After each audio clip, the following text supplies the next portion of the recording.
So you already went into the next question. Who's at risk for this? What teens are at risk? So a huge part that we'll see, which is why I wanted to make that example, that it's not necessarily the teen that's coming from not necessarily having resources or that she's home having to raise her kids. Because a lot of times I'll hear people have stereotypes of people that get in a relationship. But actually in our practice, we see it the other where there's two parents in the home, there's professional parents in the house, the kids have potential, they're not wanting for nothing. There's resources in the home and there's opportunities. So it's not, so I want to say it's not necessarily that. Right. So sometimes it could be, am I teaching my children to perform versus understand who they are is one area, not all. So they learn to perform. So I have to be perfect is the message we'll send our kids. Perfection. So they're coming home with the report card and they have a C, but they have A's and everything else. So if we're the parents, well, what happened with the C? Sometimes it's that repetitive message that you have to be perfect and I'm not accepted for who you are. Or we're going to their sports games where I've seen time and time again, and I'm criticizing my daughter for how she volleyed that ball versus telling her what a wonderful job she did.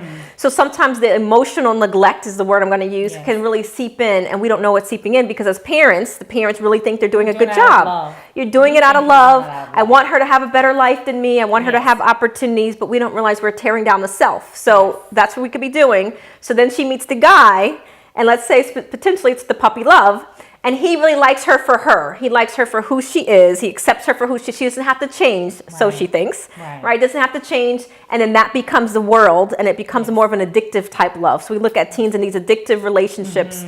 Teens that are in addictive love relationships are more likely to have violence in the relationship, but not all violent relationships are addictive relationships.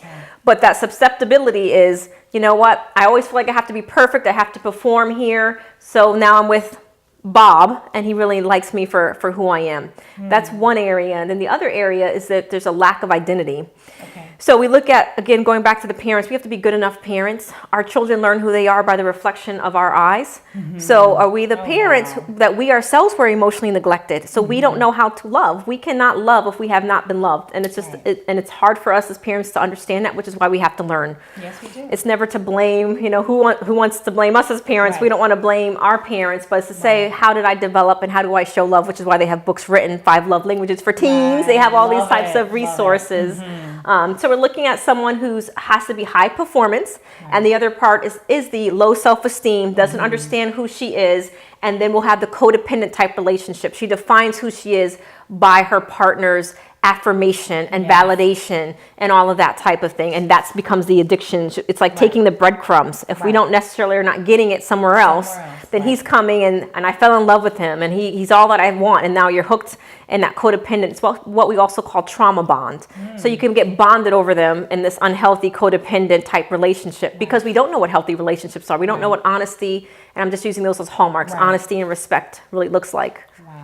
That's powerful. Absolutely. So at its foundation, we have to foster our children's identity and self-esteem. We have to give them what they need. Like speaking of the 5 love languages, those words of affirmation, that quality time, those basic things, that unconditional love.